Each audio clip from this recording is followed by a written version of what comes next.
I thought I lost the love of my life forever. So I tried everything to win her back. But one night, her best friend walked in and revealed a secret I never saw coming. And that's when my world shattered. And karma hit. If you've ever been betrayed, hit like, share, and subscribe. This story is for you. I remember the first time I met Lyriel Vant. It wasn't anything cinematic or movie perfect.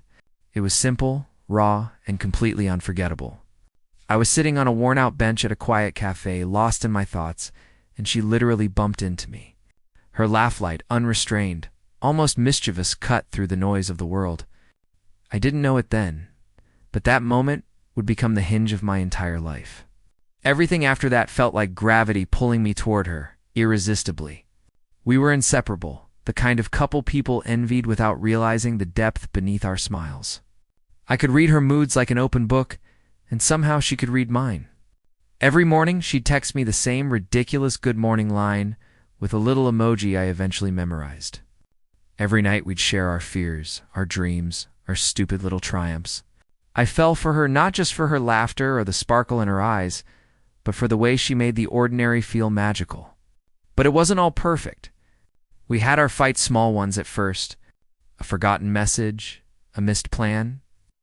Tiny irritations, but each argument ended in apologies and hugs that lasted too long.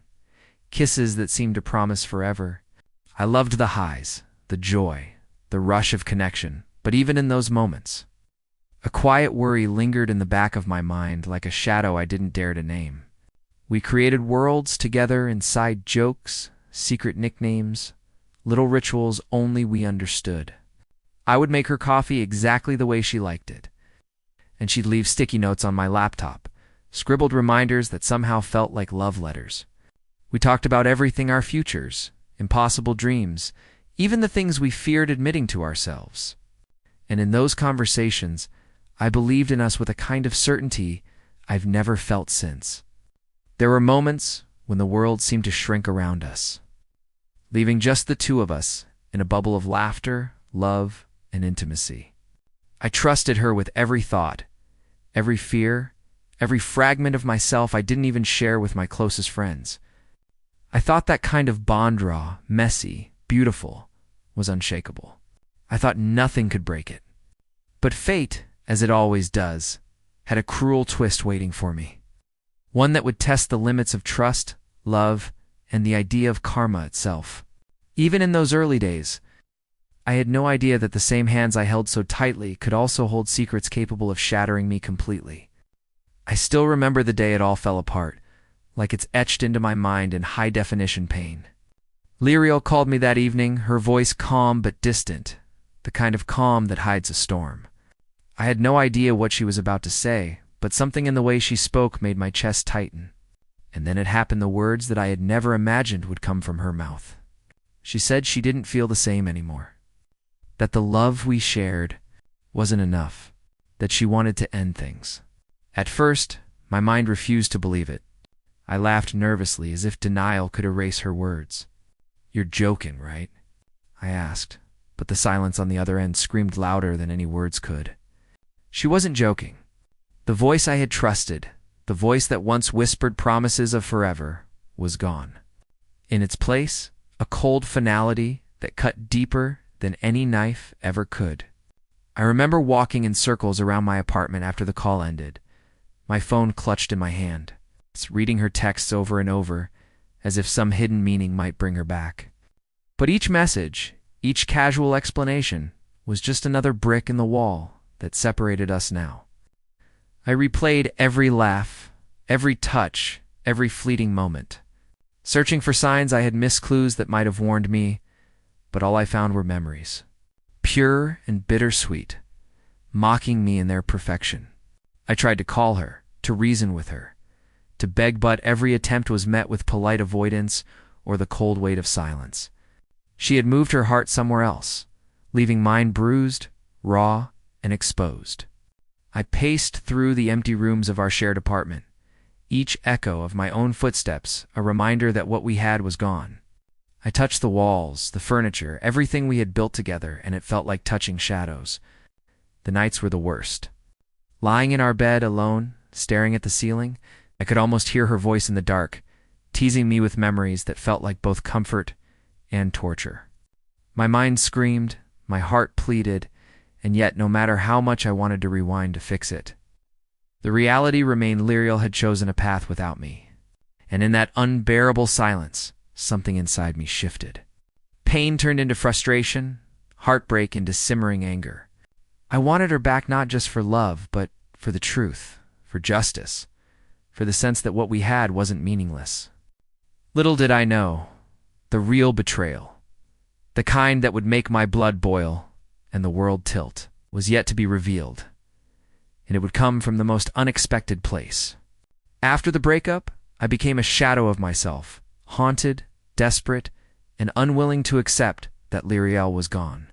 Every morning, I woke with a singular thought: I had to get her back. I convinced myself that if I just tried harder, if I showed her how much I loved her, everything would fall back into place. But love, I was about to learn, doesn't always obey the heart's rules. I started small at first. Texts, calls, little reminders of our memories. I sent her songs that spoke the words I couldn't say, shared inside jokes that only she could understand, hoping she'd feel the pull I felt. But each message, each call, was met with polite distance, or worse, silence. It was like shouting into a void, hoping for an echo that would never come. Then I escalated. I left flowers at her apartment, meticulously chosen the ones I remembered she loved. I showed up at our favorite cafe, pretending it was coincidence, praying she'd notice me and remember the days when we were inseparable. I replayed every happy moment in my mind, thinking that nostalgia could somehow bend reality. I waited outside her office once, heart hammering, rehearsing words that would convince her to look at me again. But every encounter ended the same: a polite nod, averted eyes, the cold reminder that she had moved on, or so it seemed. With each rejection, my frustration grew, teetering dangerously on the edge of anger. I questioned myself constantly: was I not enough? Had I missed a sign, a crack in the armor of our relationship that I was too blind to see? I obsessed over every detail, retracing conversations, analyzing tone, memorizing the patterns of her life, hoping to find the moment where things went wrong. And then, in the middle of my desperation, a quiet dread started to creep in. A feeling I couldn't shake. Maybe this wasn't about me. Maybe there was something I didn't know, some truth hidden behind her coldness. The thought was unsettling, almost unbearable, but I couldn't ignore it. I knew I had to find out what was really happening, even if it meant facing a truth I wasn't ready to accept. I clung to hope, to every small sign, every fleeting smile, telling myself she'd come back. But deep down, a voice whispered that the world was about to reveal a betrayal far more painful than rejection. A secret so sharp it would cut through every ounce of love, trust, and faith I had left. And when that truth arrived, it would change everything. I didn't see it coming, not even a whisper, a shadow, a hint. I thought I knew everything about Lyriel, every curve of her smile, every word she left unsaid. But the truth arrived like a storm I never saw brewing. It came through Tavian Core, her best friend, the one person I trusted to have our backs, or at least to be honest. I remember that evening like it happened yesterday. Tavian's eyes were guarded, hesitant, but the words tumbled out anyway. Lyriel wasn't just distant, she had been seeing someone else. Someone she thought I'd never find out about. At first I laughed nervously, a defense I didn't even feel. "You're joking, right?" I asked, but Tavian shook his head, his lips pressed tight in a line I'll never forget. The air seemed to freeze around me. As he revealed every detail, the secret meetings, the texts she deleted, the hidden calls, I felt the ground slip beneath me. My mind raced, trying to reconcile the woman I loved with the lies she had woven. Every memory, every laugh, every stolen kiss now carried a shadow I hadn't noticed. I could feel my chest tightening, a raw, painful twist that made me want to scream and cry at the same time. It wasn't just betrayal. It was a calculated, hidden world she had built while I was desperately trying to win her back. I felt fury rising, hot and unrelenting, mixed with disbelief so sharp it cut through every fiber of me. How could someone I trusted so completely create a life where I was blind to the truth? How could the person who held my heart so tenderly also hold secrets that could destroy it? I wanted to confront her immediately, to demand answers, to shake the truth out of her. But Tavian stopped me gently, saying it was better I saw it unfold at the right moment. And as I listened to every last detail, every secret she thought she'd kept hidden, the pieces fell into place. The cold responses, the distance, the subtle avoidance. Every move, every excuse suddenly made sense. And in that moment, I realized something else, something that would turn pain into clarity. I wasn't powerless. I had been blinded by love, yes, but now the truth was mine. The betrayal was hers to carry. The karma that I didn't yet understand was already aligning. My heart burned, my mind sharpened, and beneath all the hurt, a plan began to form, one that would make her realize that nothing, not even her lies, could escape the consequences of her choices. The moment I saw her again, all the carefully bottled-up emotions exploded at once. Lyriel was standing there, smiling, as if nothing had happened, oblivious to the storm that had been building inside me for weeks. My hands were trembling, my heart racing not from love, but from a rage so intense it consumed every thought. Every smile she had thrown my way, every casual word, suddenly felt like a knife twisting deeper into my chest. I didn't speak at first. I just looked at her, letting the weight of her betrayal settle between us. And then it came, the words I had rehearsed in my head countless times, now raw, jagged, impossible to hold back. How could you do this? How could you lie to me while I was falling apart? My voice cracked, not from weakness, but from a fury that refused to be contained. She tried to respond, to soften it, to charm me with excuses, but every word felt hollow, a weak shield against the reality of what she had done. I could see the flicker of fear in her eyes finally, a crack in her perfect mask. I shouted, my voice echoing with months of heartbreak, desperation, and betrayal. The apartment, once a shared sanctuary, now felt like a battlefield. I could feel my hands shaking as anger and pain collided inside me. I grabbed her by the shoulders, not violently, but with the raw force of someone demanding truth. I trusted you with everything, Lyriel. Every part of me. And you what? You chose lies over love? Secrets over us? Tears blurred my vision, but they weren't just for me, they were for the man I thought I was, the love I thought we shared. The confrontation reached its peak when I held up the messages Tavian had shown me, proof of the betrayal I could no longer deny. Her face paled, words failing her, and in that moment, I realized something essential.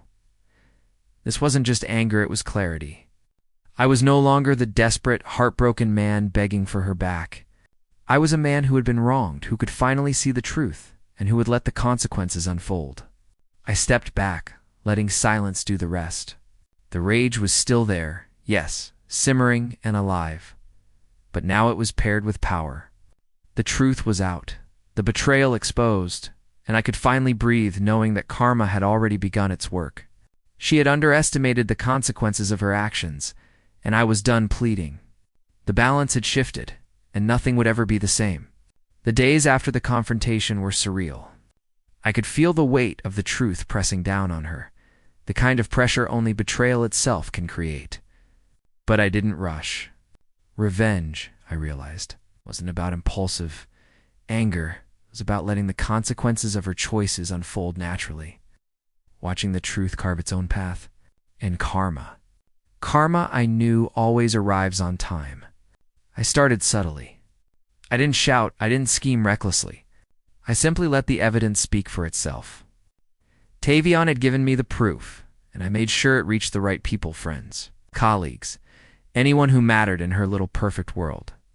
I let her words, her lies, and her deception do all the work. I didn't have to twist the knife. The universe was already doing it for me. Watching her reaction was something I'll never forget.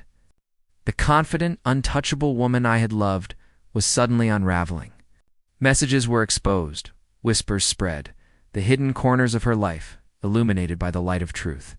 People looked at her differently. The trust she had assumed was endless, evaporating with every revelation. And all I did was stand back, quietly observing, feeling the slow, inevitable shift of balance. It wasn't about humiliation. It was about justice. And in that justice, I found my peace. I didn't need to confront her again. The universe had done it for me. She realized, finally, that her choices had consequences she couldn't outrun. Her carefully constructed facade crumbled, and in that moment, I felt a strange mix of satisfaction and liberation. But the real triumph wasn't in seeing her fall. It was in realizing that I had reclaimed myself. The man who had begged, who had hoped, who had loved blindly, had evolved. I was no longer defined by her lies or by her betrayal. I was stronger, clearer, unshakable. Karma had done its work, but I had done mine too by surviving, by seeing clearly, and by refusing to be a victim any longer. And when the dust settled, I stood in the quiet aftermath, feeling lighter, freer, and finally unburdened. The love I once gave blindly was now tempered with wisdom. The pain that had consumed me had transformed into power. Lyriel had her consequences, but I had my clarity. Karma had delivered its justice. I had discovered something even more profound. The best revenge isn't anger, it's living fully, freely, and with the knowledge that truth always finds its way. The storm had passed, but the aftermath lingered in the quiet spaces of my life. The apartment felt emptier, the streets lonelier, and yet, paradoxically, I felt lighter. For weeks I had been consumed by betrayal, heartbreak, and anger. But now, as I looked back, I realized that every painful moment had led me to this clarity. Every lie, every hidden message, every broken promise had a purpose. It taught me who I was, what I deserved, and how far I would go to honor the truth. I walked through the city streets alone one evening, the hum of life around me somehow soothing instead of suffocating. The memories of Lyriel's laughter, once so intoxicating, now felt like echoes of lessons learned. I could almost smile at them without the sting of longing, without the ache of what could have been. The love I had given so freely was no longer a source of vulnerability, was proof of my capacity for depth, for passion, for caring without limits. And now, that love could be redirected toward myself, toward a future that wasn't shadowed by deceit. I thought about Tavian, who had delivered the truth when I was blind to it. I realized that sometimes the hardest truths come from unexpected places, and it's our choice whether to crumble under them or rise. I had chosen to rise, and in that rising, I discovered a power I hadn't known. I possessed the power to reclaim my life, to rewrite the story that heartbreak had tried to script for me. I didn't seek vengeance anymore. That part had been done quietly, cleverly, without me having to destroy anyone. Karma had played its role perfectly. Lyriel faced the consequences of her actions, and I faced mine, accepting the lessons, confronting the pain, and finally embracing the freedom that comes with truth. I felt a peace that was sharp and rare, born not of forgetting, but of understanding. As the night deepened, I paused at a quiet park bench, watching the world move on around me. The city lights flickered like reminders that life never stops, that time heals and teaches and sometimes delivers justice without intervention. I smiled to myself, a real smile, unburdened by longing or rage. I had loved, I had lost, I had fought, and I had won in the only way that mattered, by staying true to myself and allowing life to balance the scales. And in that quiet, reflective moment, I understood the most profound truth of all. Heartbreak is temporary, betrayal is painful, but wisdom, clarity, and resilience, they are forever. Karma may have done its part, but I had done mine. And finally, I was free.